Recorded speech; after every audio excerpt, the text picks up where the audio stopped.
Hi, folks, and welcome to the fourth episode of the Vitor Vicente podcast. My guest today is Daniel Seaman. He was born on a US Air Force base in Germany, and he fought with the Israeli army in the 1982 Lebanon War. Later, Seaman has also combated extensively for Israel's reputation in the news, whether working for the government's press office or participating in TV and radio talks. He is also the co-author of the book Israel and the Foreign Media. Seaman is surely the outspoken type. Stay with us and you will see it for yourself. And I hope you enjoyed the episode. And please subscribe to my channel and show your appreciation by hitting the like button below. I see you in a sec.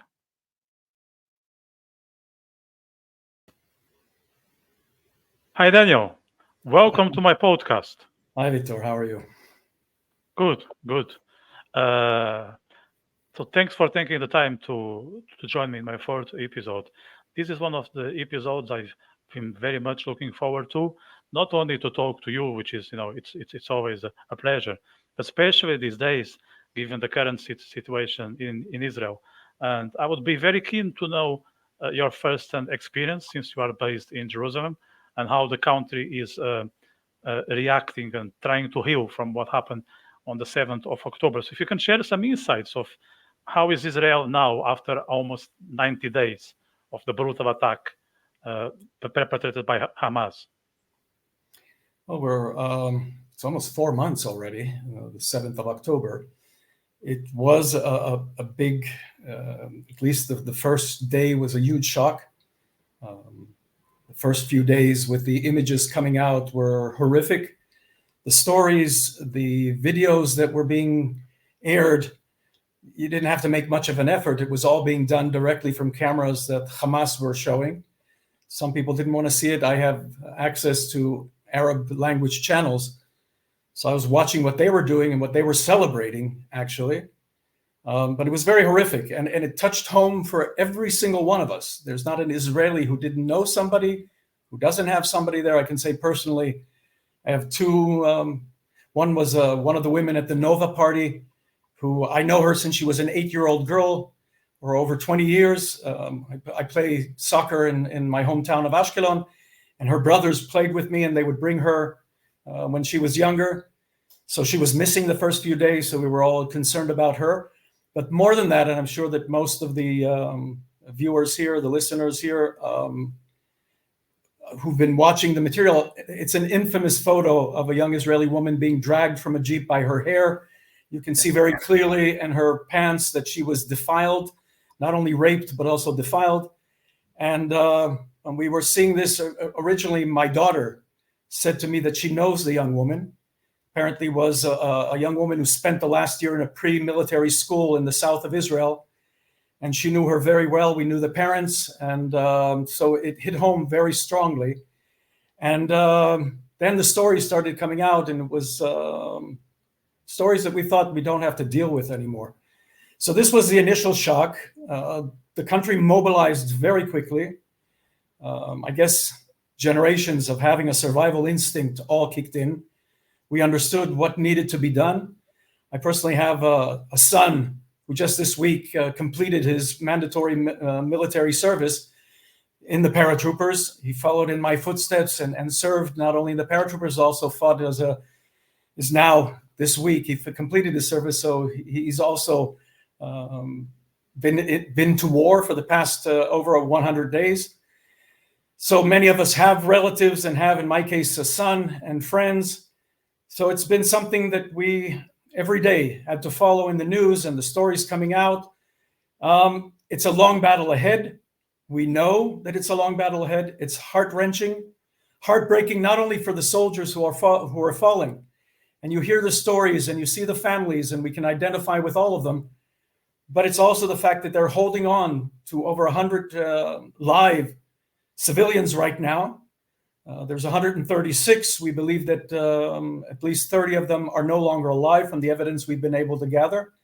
So the story with them also, how do we release them? The emotional manipulation that Hamas is doing right now against the public here. playing us one against the other to try to get a better deal.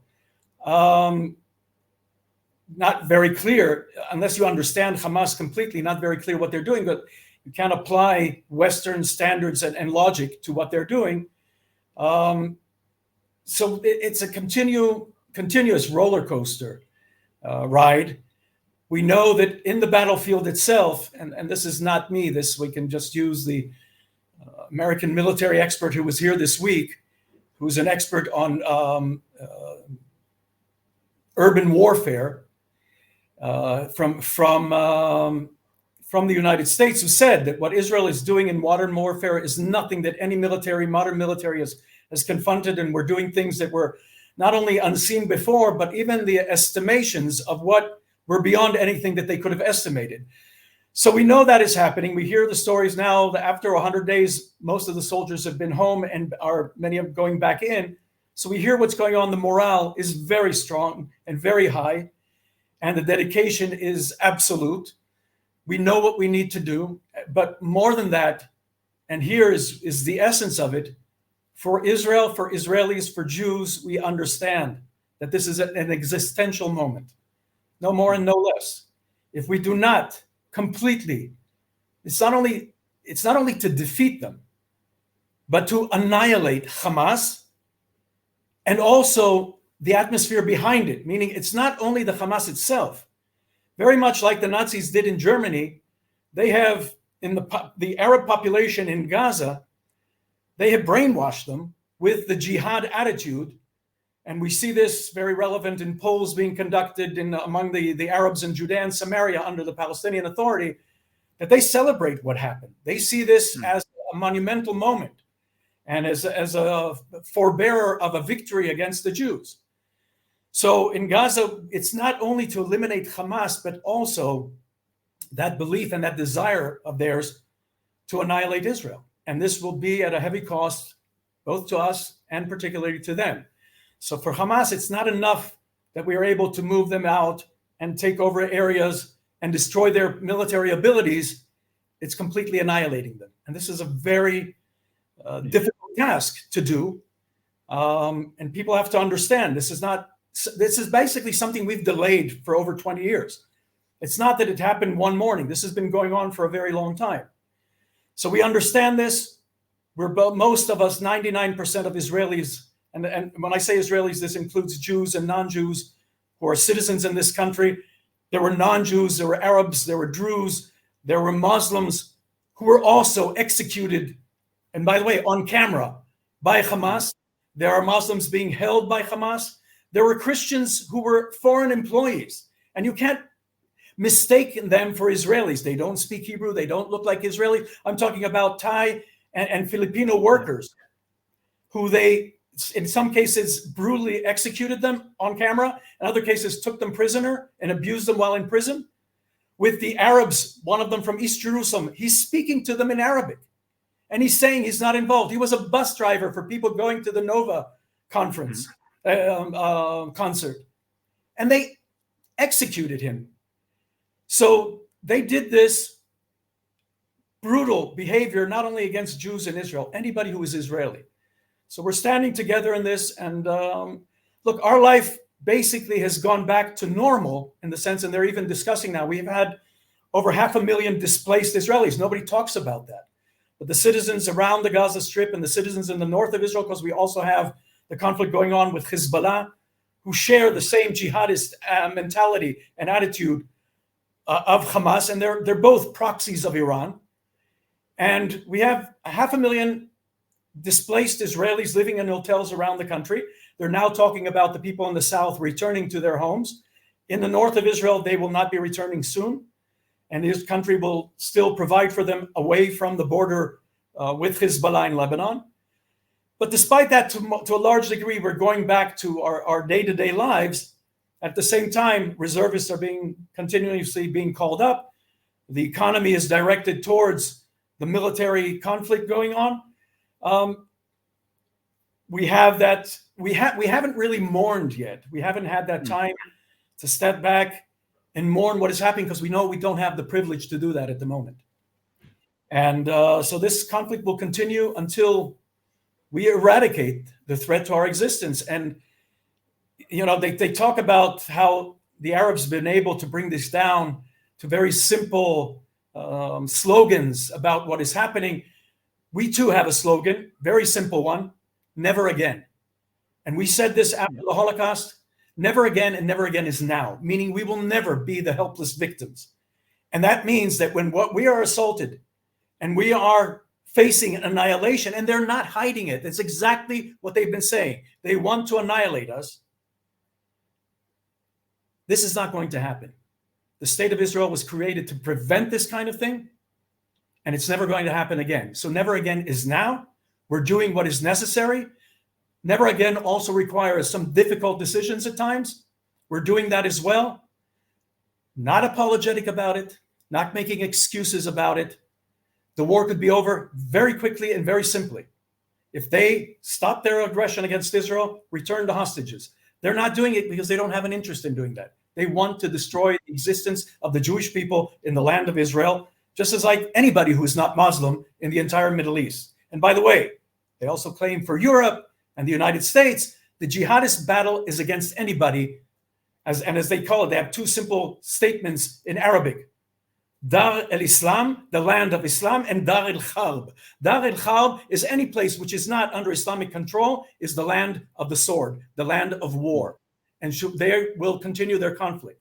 We're only first location. We're the closest to them. So that's why they're concentrating on us at the moment. It's not just an Israeli or a Jewish battle. It's a battle of good versus evil. And that's the essence of it. We in Israel understand this. We know what needs to be done for this to happen. We are optimistic and we are hoping for the best, but we know it's going to be very painful until we're able to be victorious in this battle. Yeah, and I'm sure we will. I'm sure we will. It's just a matter of time. I think you have the abilities and the mindset to make yourselves towards the victory. And, of course, it's not something that will happen overnight, but you will get there. And there's another thing I admire. Sorry for interrupting you, but we have to understand the victory is not only in the battlefield. There has to be an understanding, because if you look in the Arab world today, regardless of what is happening in Gaza, and when you look at the images, it's interesting, the irony. They tell us that Gaza was a prison, an open-air prison, and it was horrible. But at the same time, they're showing these pictures of wonderful city that Gaza was and what it looks like, the rubble that it has become today. And my son, who was there, says that they were shocked to see the homes, to see the buildings, to see the luxury that was there. And he sort of says, I can't understand why they gave all of this up to go to war into Israel when they knew what the consequence would be, because they didn't care about this stuff. And more money was poured into the Gaza Strip than the money in the Marshall Plan to Europe after World War II. And yet they'd use this to try to undermine literally under the ground against Israel. And yet despite all of this, the Arab world is celebrating this as some monumental success and victory that needs to be emulated in the future.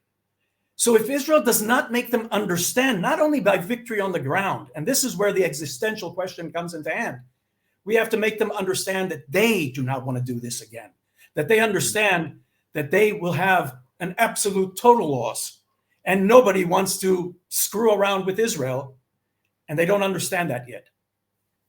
Yeah. So you mentioned that it's not everything on the battlefield, and that's something I had in mind when I invited you to this podcast, because I think there is a separate area or a separate arena where the war is also happening, which is the media, which has more and more role these days, not only in the traditional press or news, but also on the likes of internet. How do you think Israel is doing in the media, giving all the nonsense that we hear, not only in Europe but in the US and all over the world, and for sure in Al Jazeera? But there's nothing we can do about that. So, what Israel can do to try to improve their image in the mainstream media altogether? Oh, wow. I could write a book about that, which I did. You did, actually. It took a long time to get it published, because that's exactly the problem, the content of that. And I'm talking about the foreign press coverage. The book, as you mentioned, is called Israel and the Foreign Media. This is it's backwards here right now, but Yeah. I wanted I to like call the the cover, book. by the way. Let me just Yeah. give a compliment to the cover, because I think the cover is brilliant. Yes, that was, I give Dr. Ron Schleifer, who was the co-writer of this, I give him credit. He wanted that picture. But I wanted the book, and this sort of explains what we're dealing with in a short sentence. I wanted to call the book "The Cradle of Fake News," knowing that this is the cradle of the three monotheistic religions, the land of Israel. I thought it very appropriate because the fake news term that we're all familiar with now, this was something people, when I was dealing with this over 20 years ago, and when I became the director, I was working with it even before, but I became the director of the Government Press Office, which is the body in the government that works with the foreign press in Israel.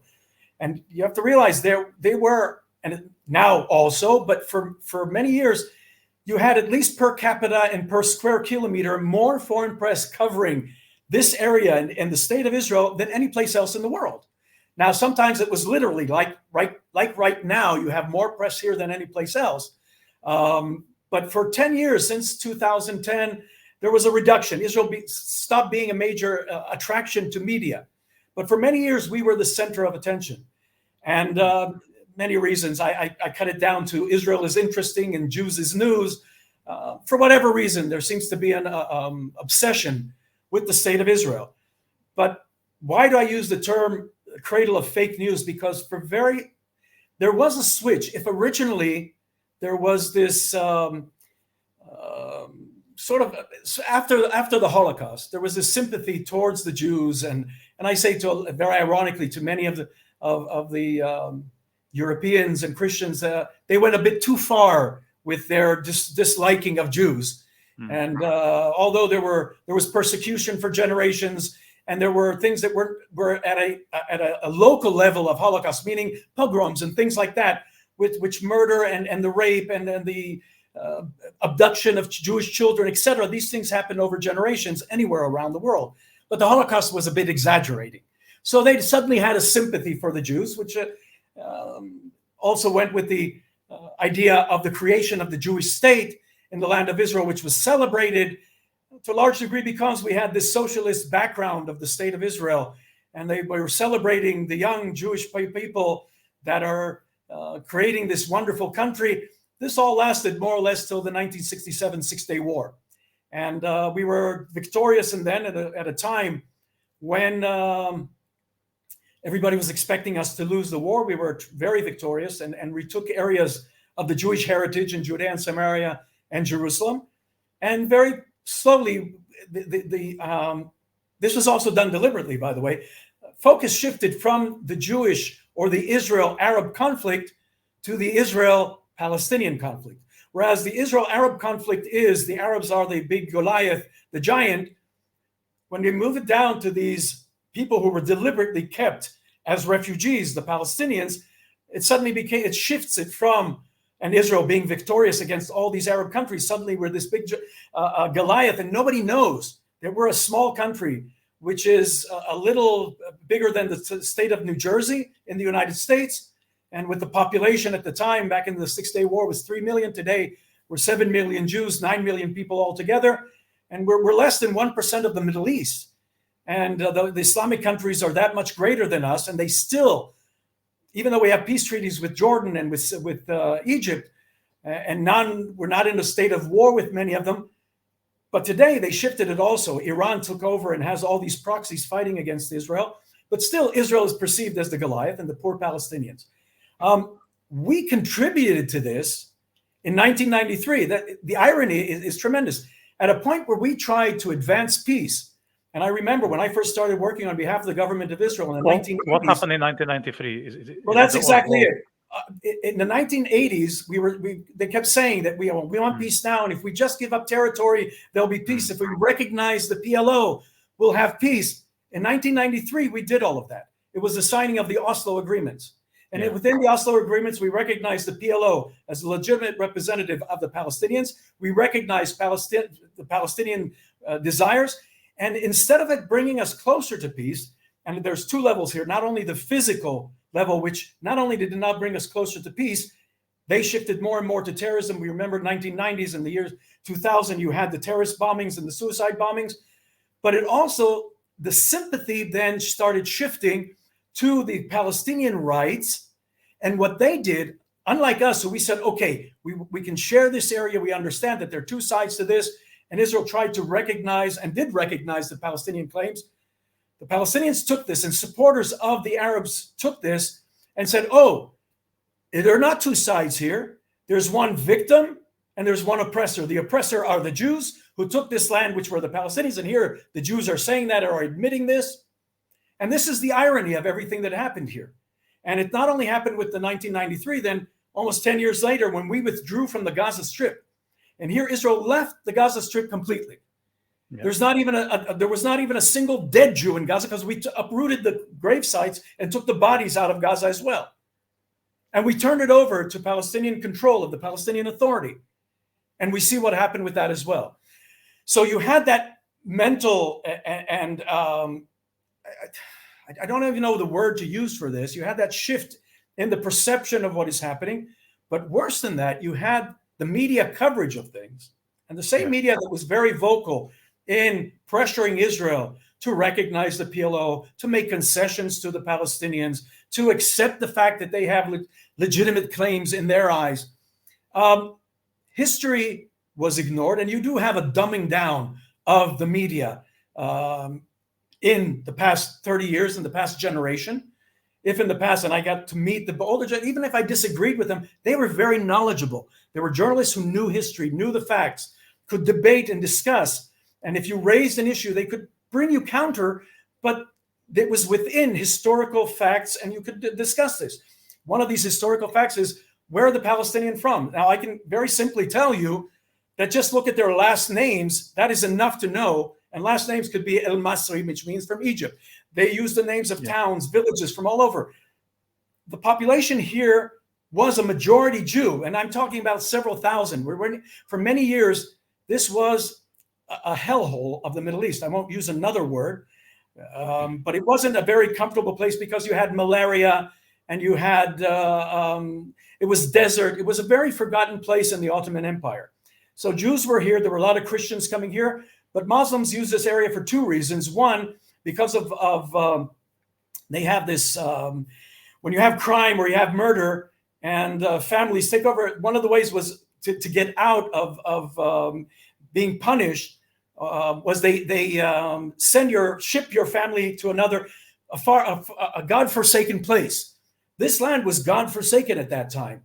And then you had the Bedouin as well, who would come here to raid Christian pilgrims and Jewish pilgrims who would come to Jerusalem. So this was the area at the time.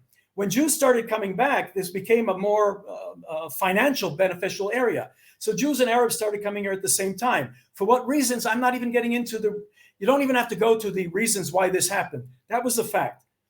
But this was shifted to say, no, this because they're Arabs, because this is an Arab region, it's their land. It was a total abuse of the historical facts. So it's one thing when people do it, but when academia is doing this and promoting this, and you have a generation of journalists coming out with that, and that coincided with another thing that happened here. After Oslo, when you had the PLO in Judea and Samaria, and you had all these journalists who were here, they became the story suddenly. And you had more and more journalists covering the PLO and doing this as we call being embedded. Embedding in society was something the Americans learned after Vietnam War. When it came to the Gulf Wars in the Middle East in the 1990s, they started embedding journalists, which was a brilliant idea. You embedded journalists with the troops, and this makes them, it makes a personal feeling. You become, it's not only these faceless, nameless soldiers that are out there and you can say what you want about it, you're with them and you start to know them, you talk to them, it becomes very personal. And they're not these nameless people, they're Billy Bob and Mary Jane, and they have lives and they have families, and you can identify with them. The same thing happened with the PLO.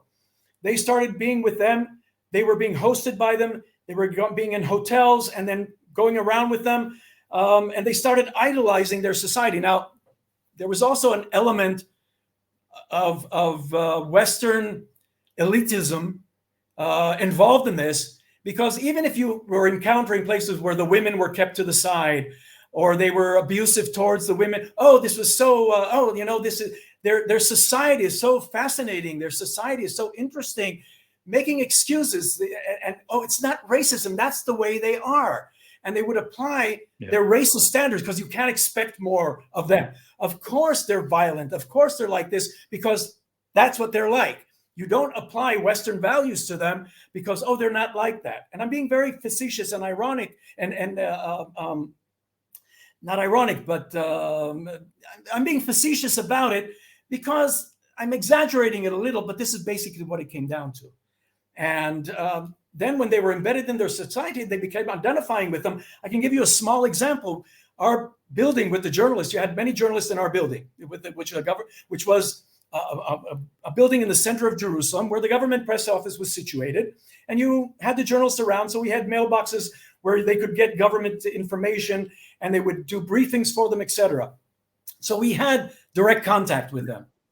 And one evening during the Intifada in the year 2000 something, one of the journalists was running down, oh my God, they killed Zaki, screaming, literally, they killed Zaki. And I came to her and asked her, who's Zaki? I thought he was some journalist who worked with them. I said, who's that? What do you mean? Zacharias Beide. Zacharias Beide was a murdering terrorist who also murdered, by the way, Palestinians who didn't agree with him in the Jenin area. And he wasn't killed. He's in jail now, by the way, because he continued terrorism afterwards. But in that particular attack, they did target him, but he wasn't killed. And I'm saying to her, you're talking about Zaki as a friend of yours. Now, the same Zacharias Beide, a few years later, in an event for Reuters, a going away party for their chief producer, they're doing a film, what would happen 10 years later when this producer came back as being the chief producer, and now there's a Palestinian state, and they have a film there. I think they regretted the fact that they invited me to the party. This was a party with all these journalists, and they go to this make-believe film, and their office in Ramallah now after there's a Palestinian state, and who's sitting there as a supposed Reuters correspondent? This very exact terrorist, Zacharias Beide. They're filming him, and they're all laughing and enjoying it. I'm saying, oh my God, are you guys absolutely insane? This guy's a murdering terrorist.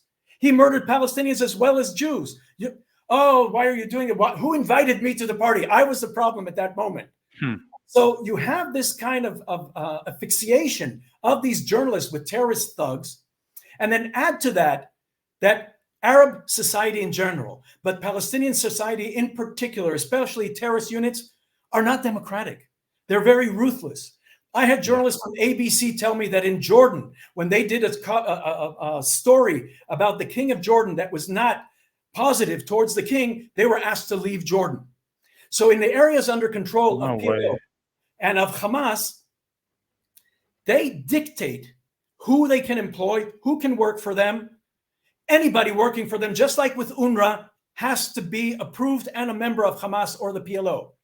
And the journalists know this, but they need access because the story became the Palestinian story, so they need access. And if they don't work with these people, if they don't have them employed by them, if they're not paying them and being escorted by them, and they know if they don't report, they can say anything, and they do, about government, the Israeli people, the Israeli government, me, myself. And I was always accused that, I'm using my power against it. I couldn't, because here you have a court. Here you have, if I do anything which is beyond my responsibilities or my duties, I would be punished by the civil service here.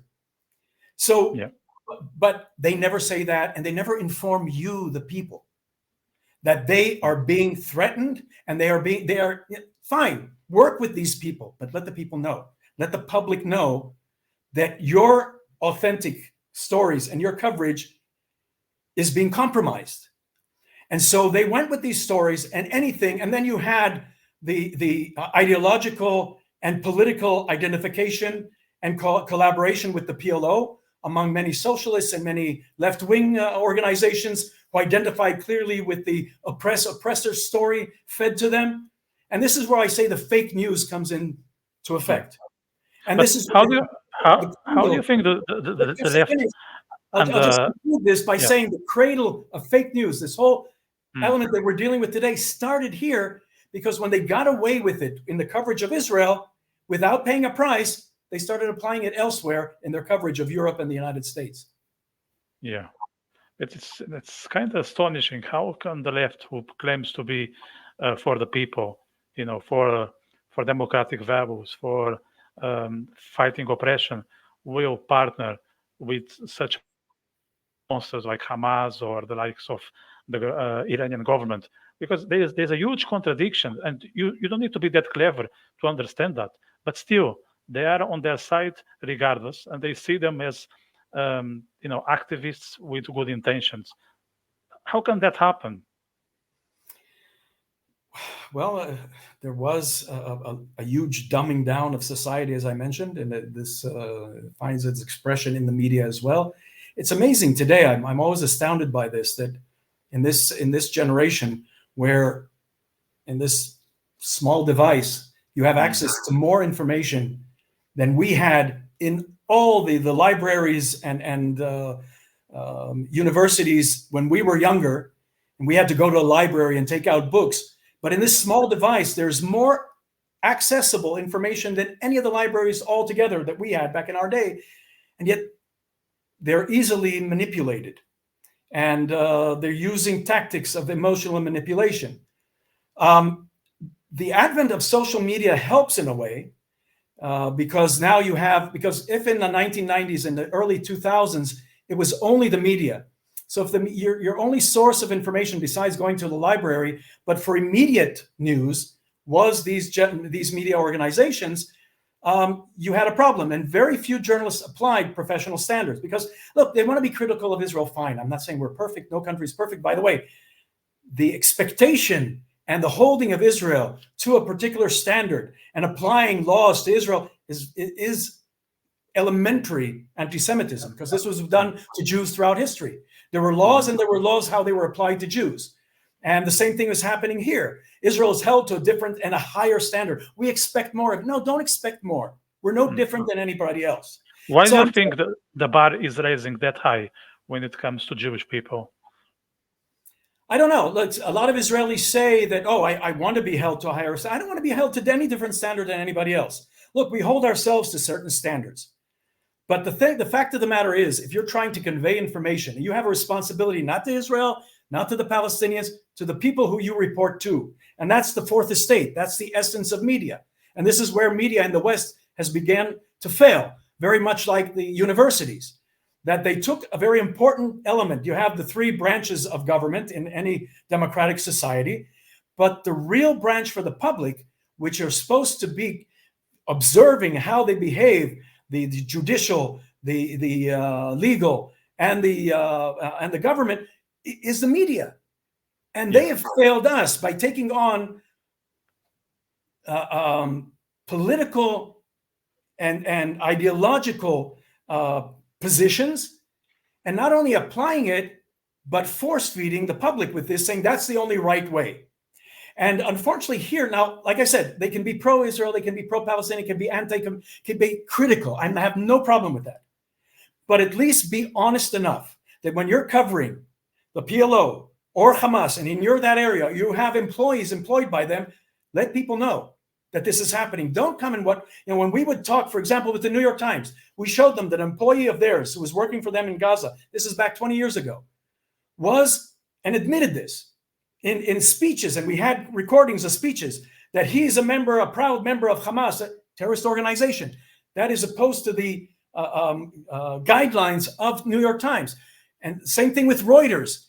We had journalists of Reuters traveling with the news vans, TV vans on it, identifying as journalists, but escorting terrorists in these cars. And when we bring the evidence to Reuters or to New York Times about these behaviors, they say to us, no, our employees abide by all professional standards. But they knew this wasn't true. We gave them the evidence. And so if they're doing this, and by the way, over the years, it becomes worse, because the more you deny this, the more they take over. Now, you also have another thing happening, that many of these organizations, BBC, Reuters, for example, they're huge conglomerates. They're not just news organizations. They're huge business organizations, especially Reuters. Reuters, first and foremost, is a business organization. I say that their Reuters News is the intelligence gathering division of their economic conglomerate because they're all over the world. They have access. They're getting all this information, but to a large degree, that's true. Now, they both have because the Arab world and the Arab language world is very extensive, about a billion strong. They have Arab language divisions, both in the BBC and in Reuters. And you have people working there in the Western world, in London, in Europe, in the United States. So you have Arab Muslims, Christians working in these organizations, climbing up the ranks. And when they reach a point where they can then move over to the English language one, and they're bringing their personal feelings and to the coverage. And I say that because, for example, in the elections we had here when Ehud Olmert was elected back 20 some years ago, that night CNN, for example, brought in this expert about what is happening from Israel, a so-called journalist, somebody that I knew here from Israel. He was an Israeli, by the way, but he was of Russian descent, who converted to Christianity, but was working for every one of the white supremacist media in Russia, in the former Soviet Union Russia, and for white supremacist newspapers in the United States. And he was a white supremacist. And they bring him on CNN as an expert to Israel. And I called them up and I said, look, bring whoever you want, say whatever you want about Israel. But do you think it's appropriate for CNN to bring in an avowed white supremacist? And I gave them the name of the newspaper that he's working for. And unlike Israelis who argued with me that how can you determine that he's anti-Semitic or white supremacist, they weren't familiar with this. I think it's called the Stormer or the Stormtrooper or something like that. It has a very distinct white supremacist name in the United States. These Russian magazines that I looked at were also known to be white supremacist Russian media. But the Americans knew exactly what I was talking about. Oh, he writes for them? I said, yes. Didn't you check this before? And I find out that one of the Arabs working for them brought this man on board because, first off, he was critical of Israel, but he was a journalist giving him credibility. So when you do these kind of things, you're planting the seed of false news and you're promoting that.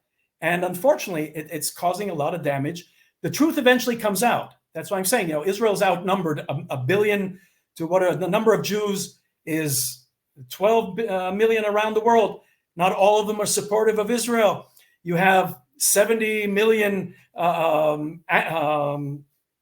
Christian supporters of Israel. So if let's say we have 100 million supporters of Israel. And what kind of Jewish people still have a billion Muslims? So it's Israel. Already an unbalanced playing field. Yeah. So what kind of Jewish people wouldn't support Israel? Can you describe the profile? Because I think it goes from the very religious to those who are crazy secular, and it's funny how they get together when it comes to not being on the Israeli side. The interesting thing is, we don't determine who is Jewish. Our enemies do. On October 7th, exactly like the suicide bombers in the year early 2000, and just like the Nazis before, they never walked into a room and said, "Are you Reform Jewish, ultra-Orthodox Jewish, left-wing Jewish, Ashkenazi Jewish, Sephardic Jewish, pro-government Jewish, anti-government Jewish?" No. They saw you as being Jewish. They killed it. Everybody who's here in Israel, anybody who is descendant of Jews, and with the Nazis, we know it was fourth generation. It didn't matter that you had converted Christianity, that you were married Christians. Your great-grandfather was Jewish. You were Jewish as well. So as I said, our enemies and those who want to annihilate the Jewish people, they usually determine. And that's the irony of all of this. Yeah. That we amongst ourselves argue all the time. The past year before the war broke out, there were tremendous arguments going on among the Israelis and ultra-Orthodox and all. It didn't matter. That day, the young woman I spoke about earlier, who was a friend of my daughter, the young woman from that image of the Jeep being dragged by her hair and was obviously raped and now being held hostage. She was one of what we call a peacenik. She spent every weekend with Jews and Palestinians together. She would go on the summer to these camps of Jewish and Arab children together. I worked for one of the hospitals a few years ago. I worked with a hospital in Haifa. they would treat children from Gaza in the hospitals because because of intermarriage in the Arab society, there's a huge problem with kidneys. And so they would be treated, and the experts in the world are in this hospital in Haifa. So we would treat the Gazan children in Haifa, but how do they get from Gaza to Haifa? It's like 3-hour drive. Families in the kibbutzim around Gaza would meet them and drive them back and forth, wait with them the whole day, drive the families, drive the children to their treatment, and then go back to Gaza. Some of them are being held hostage now by Hamas. Some of them were murdered by Hamas. They knew exactly who these people were. They didn't care.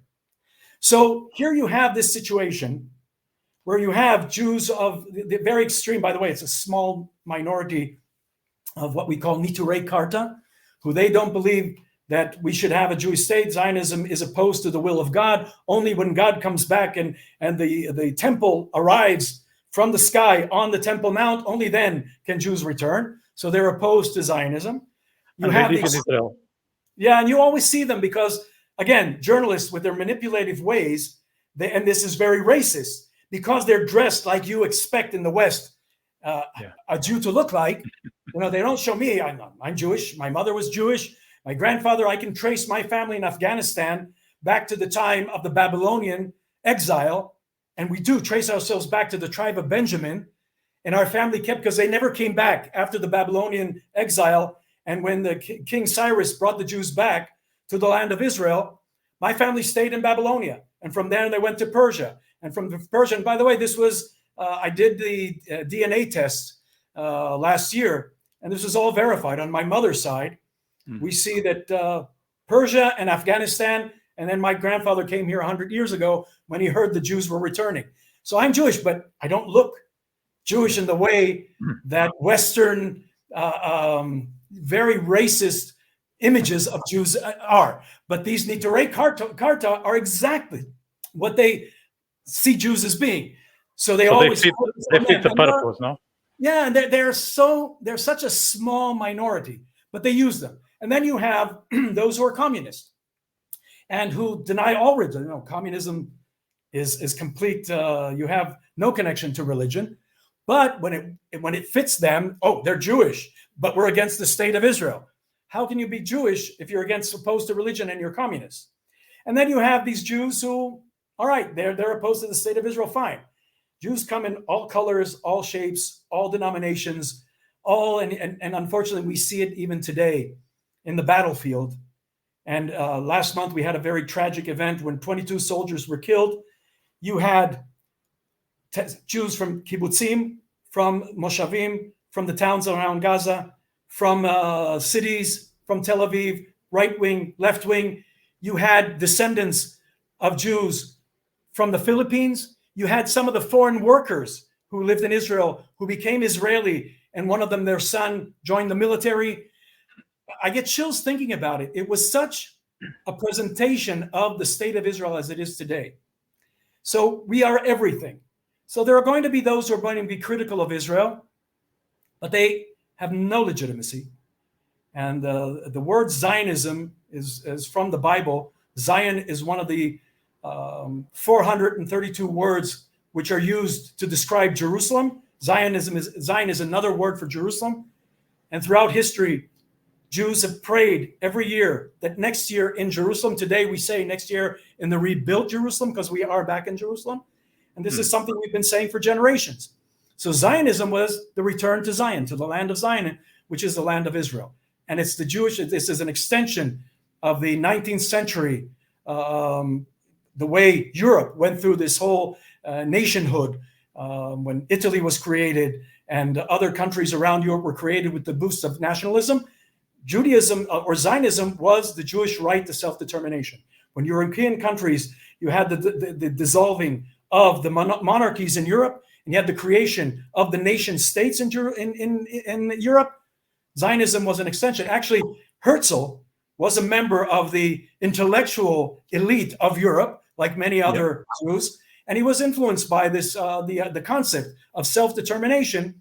And so Zionism is the right to self-determination of the Jewish people. And so you can be opposed to it. It's fine. You don't have to. You can stay. You're Jewish in the United States. You're American first. You're Jewish in Italy. You're Jewish first. You can be there. You don't have to support the state of Israel. But just like Irish Americans support Ireland and Italian Americans support Italy and have an affinity to these countries, many Jews have an affinity to the state of Israel. Yeah. So you mentioned that there are Jews of all shapes and forms, which is quite interesting, and people out there should know. So now I want to talk a bit more about yourself as a person. So it's interesting. You were born on a US Air Force base in Germany. Not many people can say that, I don't know how many hundreds can claim that they came to work in the middle of the military. And for some time, we were traveling around, as far as I understood. Can you talk me through that? Well, very long story short. As I said, my mother's family came to the land of Israel 102 years ago when they heard that the Jews were returning. This was after actually, they heard about it during First World War when some of the British forces were in Iraq, and Jewish communities usually worked together. They did business. And if you went from Afghanistan, say, to Persia or to Iraq and places, you usually were hosted by the Jewish community because you went to the synagogue. They were always very religious. And the rumors started spreading that Jews were returning. So my grandfather and my great-grandfather, they came to Israel in 1918 to see that this was indeed happening. Jews were returning. They saw, yes, they went back. It takes them a year to get here, a year back, gather the whole family. And he was the head of the Afghan Jewish community. And they came to the land to Jerusalem and lived in Jerusalem. So my mother was born here.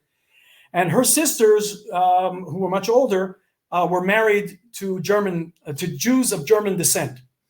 And after World War II, their families who remained in Germany, they went back to Germany to try to find family and locate relatives. So my mother's sisters went with their husbands. There were two, went to their husbands, and they lived in Frankfurt as they had a business there. They had a restaurant.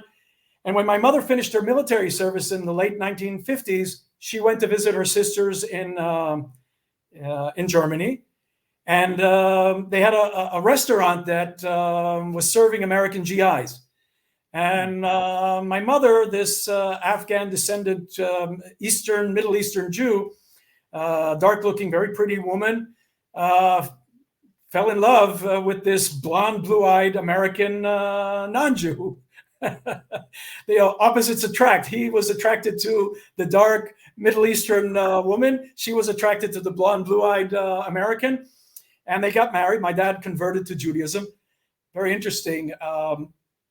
When I did the DNA test, they show one side. So I knew my mother's family was very simple. Babylonia, Iraq, Iran, Afghanistan. Suddenly I have, again, in the two cases, I had two cases of Middle East basin, meaning Turkey, land of Israel, Egypt.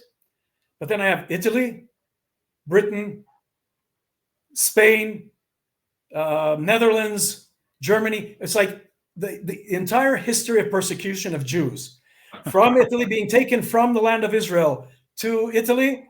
And this could only be my father's side of the family. And my grandfather did say to me years ago, when there was this whole thing of roots in the United States, the series, there was a television series. So many Americans check their roots. And my grandfather says to me, you know what? And these are what I call redneck Americans from middle Pennsylvania. You can't be more goy than that. Here they're saying that when they went back, that their relatives who came about 100 and some 200 years ago from Prussia were most likely Jewish. Their last name was Seaman, and they changed it into something easier for the Americans in Ellis Island. But the interesting thing was that years later, I learned from a relative whose last name was von Stetten, which is definitely not Jewish. And he says to me, oh, you know, your grandmother, I spoke there. And he says, oh, you speak with the passion of a Methodist preacher. And I laughed. I said, oh, thank you. And he says, no, I'm serious. You know, your grandmother was Methodist. So I had no idea. I knew they were Protestant. And he says, no. So you probably don't know that your grandmother was Jewish. I say, what? Riesinger is a Jewish last name. They were Jewish as well. So I find out that also probably on my father's side, they were Jewish. But skipping all that history, coming to the early 1960s, I was born there. Then my parents married. I was born in the American Air Force Base in Germany. My dad was in the American Air Force. We went around to North Carolina, to Turkey, to Pennsylvania, to Florida. My dad then retired after 20 years in the American Air Force. And my mother said, well, why don't we try Israel? And in 1971, we moved to Israel. For us as kids, it was, all right, it's another country we go to. Every year we moved a house. Every 2 years we moved a country. So we're just moving to another place. We always heard about Israel, but, you know, I was usually the only, when we grew up in the South United States in the 60s, I was like the only Jewish kid around. My mom being Israeli. How did that feel to be the only Jewish in the block? I give a lot of credit to my mother, and I think because she's Israeli, she never hid it. She was never shy about it. She was never, so any place we went, I remember I was once made fun of in Christmas because, you know, what are you going to get for Christmas? And I said, nothing. I don't celebrate. Oh, you don't celebrate it. You're not getting, you were a bad boy. And I said, no, we're Jewish. Oh, you're Jewish. And it was about the extent of, I don't even see it as anti-Semitism. It was haunting and the kids doing things. My mom didn't take kindly to it. And she went to the school to say, look, you know, you have to educate your kids here. And to the credit of the school in the 1960s in the Deep South, they gave my mom the stage to come to every class and talk about what is Jewish and how we celebrate things differently. And in the Christmas pageant that we had, and I went to a public school, as you can obviously tell, at the Christmas pageant, at the end of it, they then said, this thing I remember very vividly, we have our Jewish friends here, they're celebrating Hanukkah, and they did this song about the dreidel, and everybody was clapping. And afterwards, a lot of people came up to my mom and said to her, wow, you know, it's so, and they introduced my mom to the school. And a lot of the parents came up to my mom afterwards and said, wow, you know, we're Jewish as well. How did you have the nerve to say that you're Jewish? And my mom said, how did you not have the nerve to say this? And I remember that very vividly. And I've always been an unapologetic, proud Zionist and Jew because of my mother. And I give credit to my dad's family as well. We were family. So when people talk to me about Christians, to me, it's family. It's not just Christians. And they were very receptive and very accepting. And we would celebrate Christmas at their place, and they would come to our place to celebrate Hanukkah. And it was wonderful. I only years later realized the tensions that supposedly exist. It's not that they didn't try to convert me. I would get these brochures from Baptists. I never paid attention. I would give it to my mom. What did I understand? And my mom would write them back, thank you very much, but we're Jewish. We appreciate your trying. And I still treat that to this day when I have Christians trying to convert me. I say, I'm very confident in what I believe in. I thank you.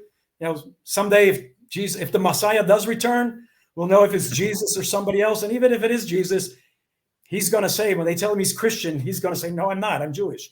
So it's a no-lose situation for us.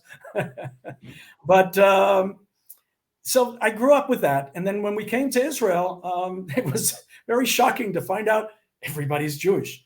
The guy at the store is Jewish. The guy peeing in the middle of the street. I remember saying to him, I was 10 years old, saying, that guy is Jewish too? Oh, yeah. Everybody was Jewish here. So it was very interesting. It was a wonderful country. I remember waking up the first day we were in Ashkelon. Ashkelon is the city nearest the Gaza Strip. Yeah. And I remember waking up, they put us in a immigrant ole, as we call it, reception area. And we opened our windows to the Mediterranean Sea. It was near the beach in Ashkelon. Wonderful sun. The weather was perfect. The blue sea. And here we grew up, and even though 2 years later was the Yom Kippur War, we had the Christianing, the baptizing, and becoming Israeli.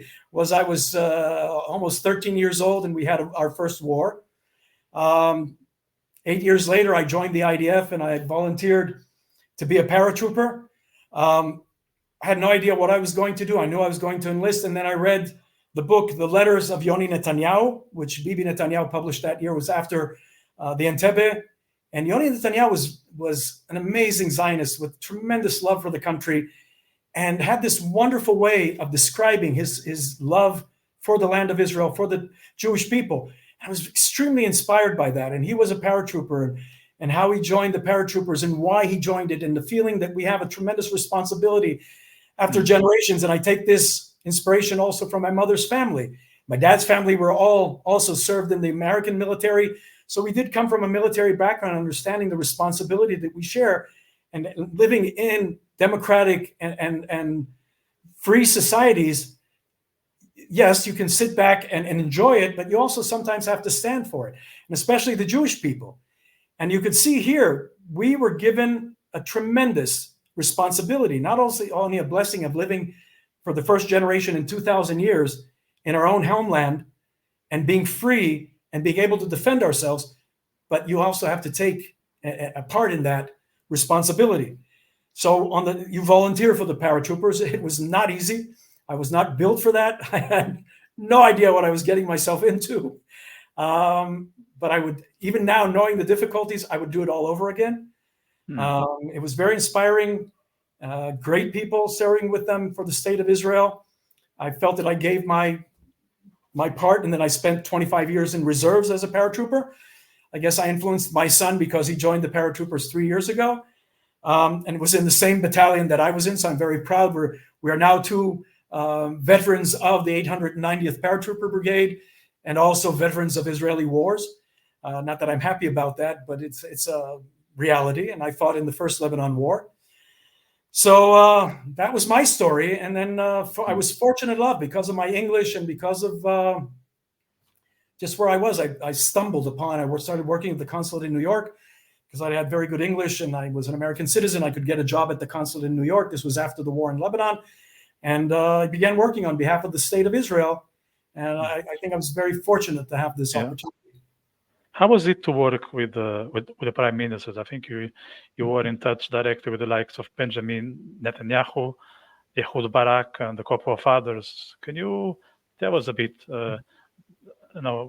about your experience, the interactions, the differences, the similarities? So, can you navigate a bit on that? I worked with many. I worked since the time of Menachem Begin. I didn't have the privilege of meeting Begin. I was a big supporter of Begin back in the day. So, and he was an amazing person, a proud Jew, a proud Zionist, brought the first peace treaty.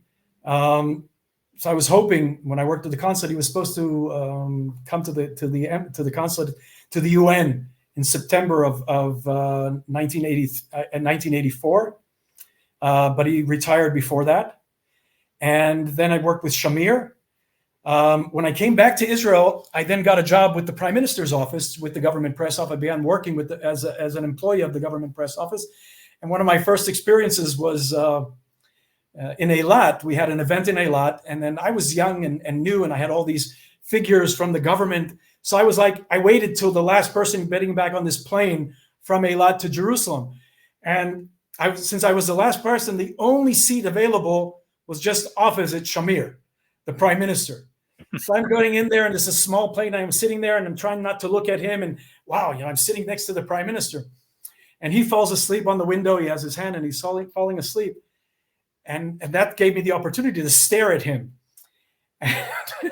Now, Shamir was in the underground. Shamir was an assassin. And Shamir had very sharp instincts. So there I am staring at this man that I only had read about before and seeing him. And and then suddenly he opens up his eyes and he looks straight at me.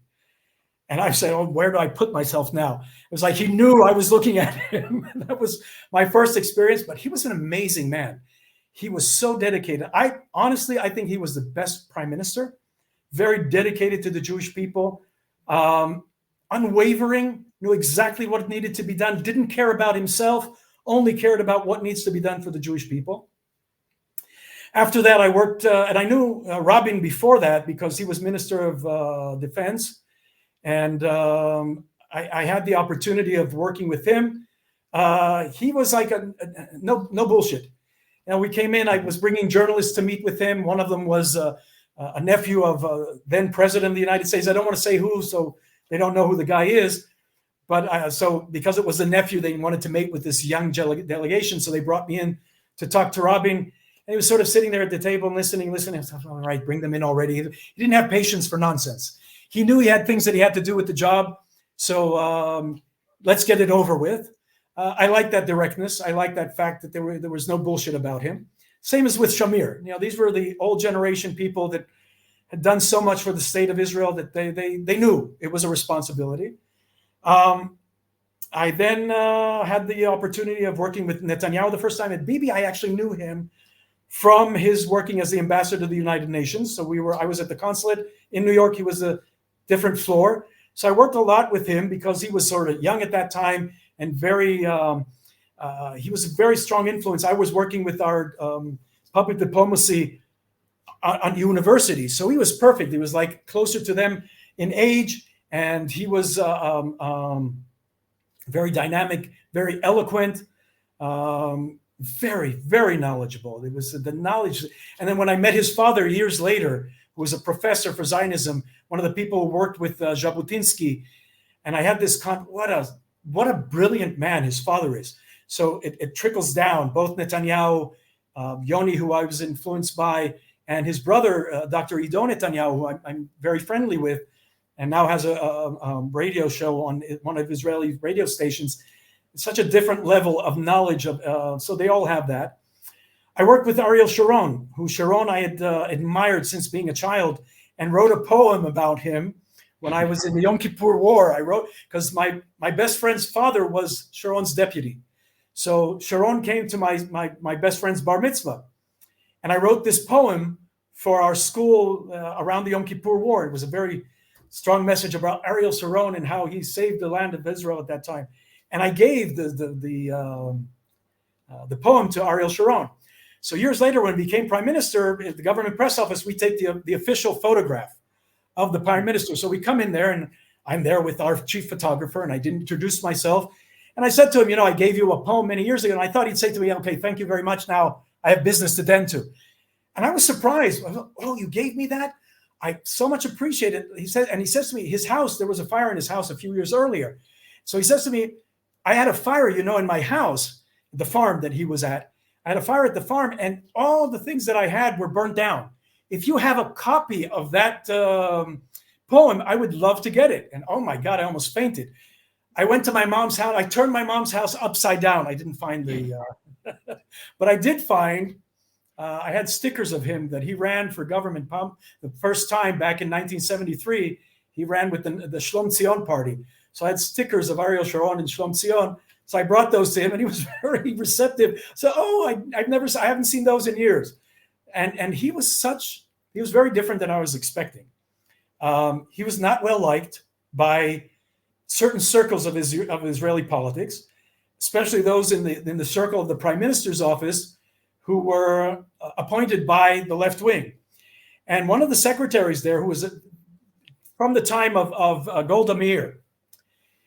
And when I met with Sharon, and he was so pleasant and so nice and such a polite person. And I said to her afterward, oh my God, I never expected him to be such a nice guy. He says, you tell me about it. He said, you voted for him, she says to me.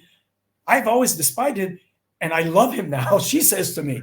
And that was a big surprise, that Ariel Sharon, when you met him personally, was such a pleasant person and such a wonderful person to work with, and very supportive. And this was a time I'd already been appointed by Ehud Barak before Sharon. And Ehud Barak, I knew him from the military. Ehud Barak was brilliant. I love the people he chose to work around him. I think he had the best people working for him was under Ehud Barak. He had a good way of choosing people. I really enjoyed working with them, and not because they appointed me to be director of the government press office. I was very surprised when that happened. He had one of his chief of staff is a lawyer, Gilad Sher. Gilad Sher is one of the prime promoters of the Oslo process, and still doing it today. I adore the man. I hate his politics, but I adore him as a person. To a large degree, my eldest son is named Gilad because of the affection I have to the name, because of Gilad Sher. I have tremendous respect for the man. So I give credit to Barak for his ability in choosing people. I really enjoyed working with his staff. Ehud Olmert, I worked with his brother for many years, and his brother was the toughest son of a bitch I worked with, but the best. He was very demanding, very tough, but a good guy. I enjoyed working with his brother. So Ehud knew that I worked with his brother for many years, so he worked with me very well. Unfortunately, he was involved in corruption. He doesn't shy away from media. I think he should, but that's a whole different thing. I'd rather not go into that.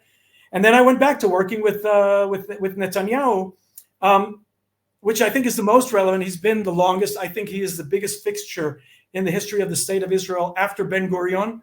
He is also more than Menachem Begin at this moment, and certainly at the moment we are at right now, as I said, a purely existential moment, we're very much define his place in not only Israel history, but in Jewish history. I don't think we could have had a better person with a keener understanding. I think he enjoys tremendous respect internationally by international leaders because of the many qualities that he has. Does he have shortcomings? Of course, everybody does. Churchill had his shortcomings. You can take any historical figure and you can find things. Netanyahu, I think, has an element of Machiavellism in him, which is not bad, because all he cares about, now people think that he cares about himself. Yes, but every politician does. But he visions it very much in the sense that he knows he's the right person for the state of Israel and what is at stake at the moment and even before. He wanted to build an Israel which is dependent, not independent, which is independent and no longer dependent on, but that all the countries, Russia, China, India, the United States, Europe, all of them know, and the Arabs as well, that Israel is very important to them, that the existence of the state of Israel serves these countries as well, and not only the Jewish people. And that's what he was aiming for, and he still can do that to a certain degree. But at this moment, as I said, it's an existential point for the state of Israel. And maybe it's good that it's at the twilight of his career, regardless if it's another 3 years or 5 years, it's still the end of a very long career. So he doesn't have to do anything at this moment to preserve his position, but he has to do, because he will be judged upon what happens with the state of Israel. If we don't have a state of Israel in 5 years, 10 years, because of the mistakes made right now, he didn't failed in when you're talking about his personally looking in his own self-interest. So his self-interest right now is to make sure that Israel prevails and is tremendously successful. But what I mean by Machiavelli is that in this case, he doesn't get sidelined. Now, I know him back, like I said, 30, almost 40 years. I had my difficulties in government with being criticized and under pressure from the media. At one point, I turned to him for support and help that I got from Ariel Sharon a few years earlier, and Sharon didn't know me. Bibi, who I knew, and a lot of people said to me, oh, he should have been there for you. He should. No, he doesn't. He doesn't owe me a damn thing. He's the prime minister of Israel. And I'm actually glad that he didn't waste his time with me, because who the freak am I? Deal with your own problems. A few years later, I get called up by him suddenly. I'd retired from government, and because I knew I wouldn't be able to do the things I wanted to do anymore, and I wasn't, I was encountering a lot of bureaucracy and a lot of problems. So I retired from government, and a few years later, I get a call from him.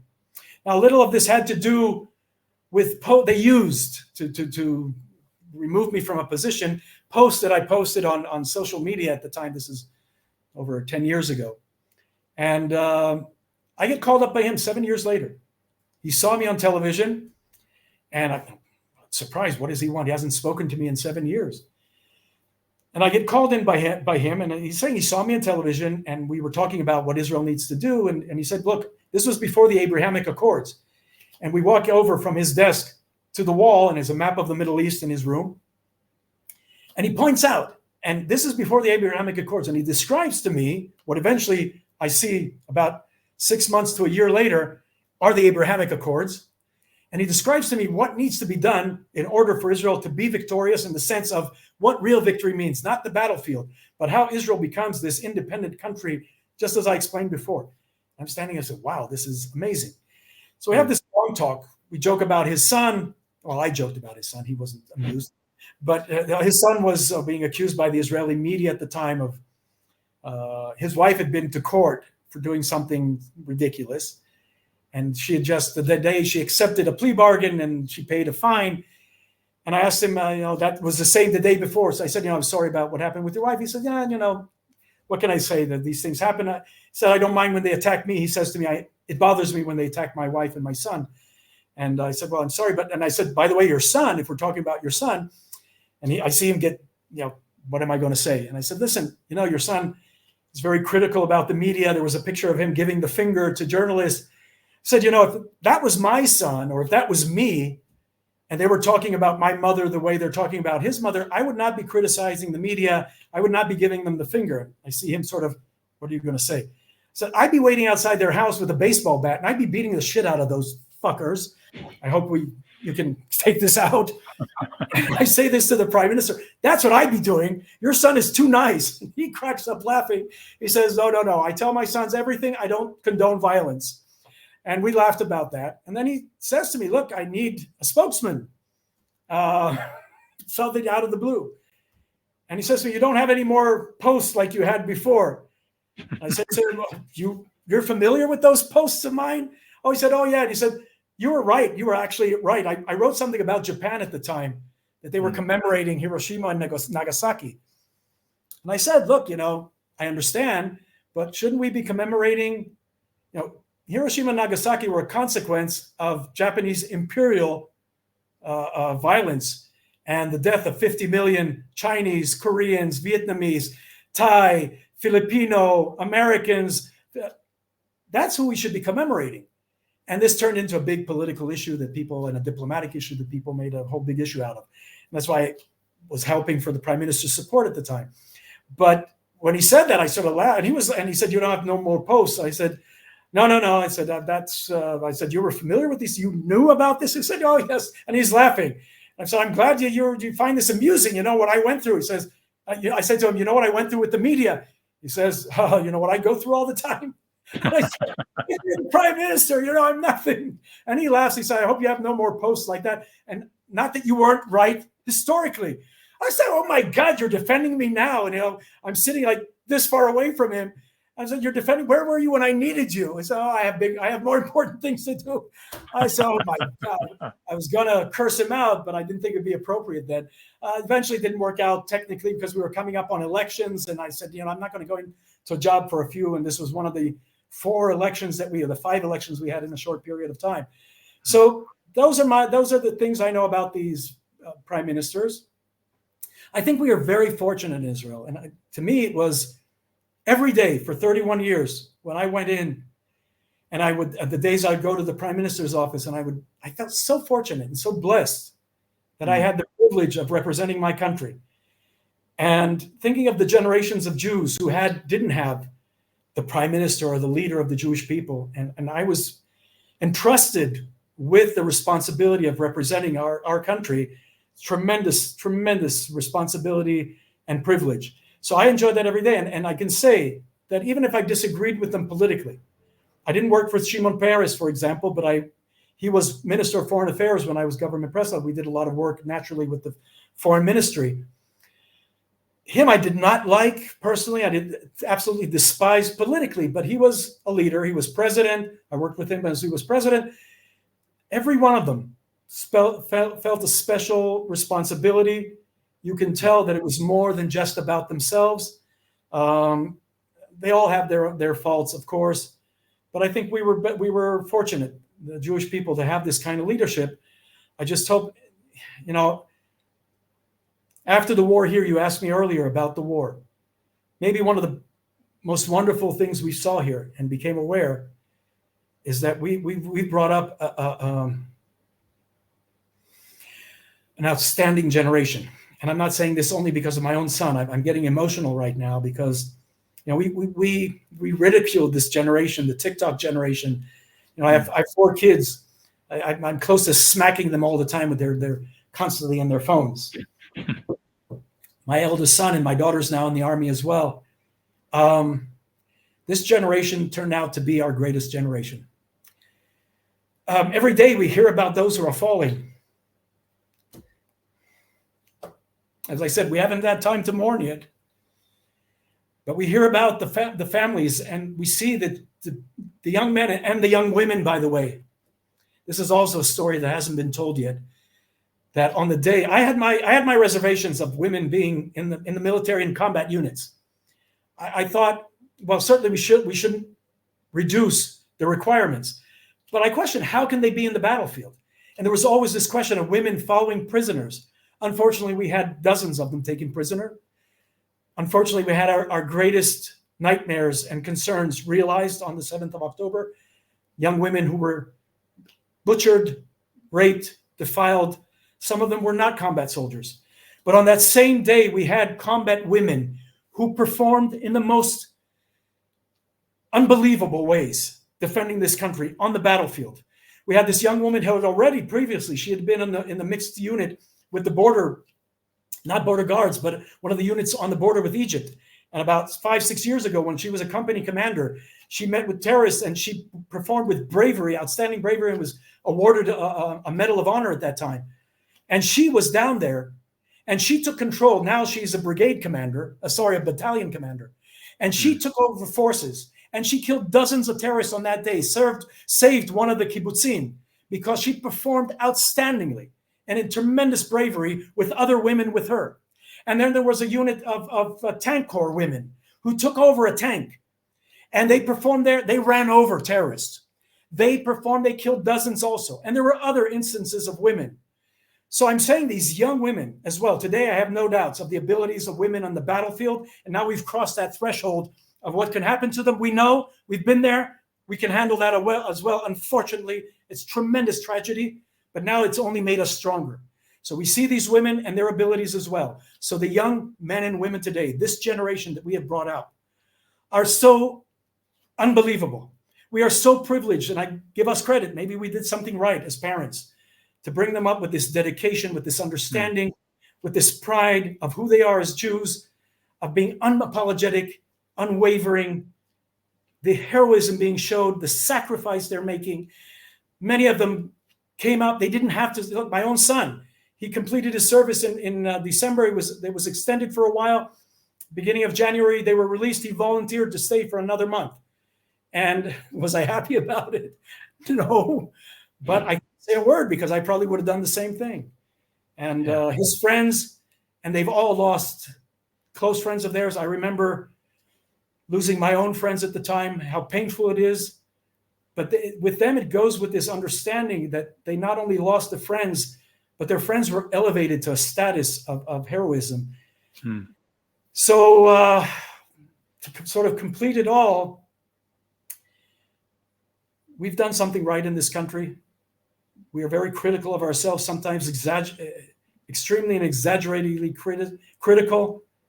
I think any country would love to see and match the achievements that we've done here as a nation over the years, under circumstances that compares to no other country in the world. The criticism, they can shove their criticism, the journalists and anybody who's opposed to the state of Israel. Much of the criticism is envy, because we have taken this country, which was, when I came here 53 years ago, it was more than a shithole. It was a third world shithole. And over these past 50 years, we've turned it into one of the leading countries in the world, economically, socially.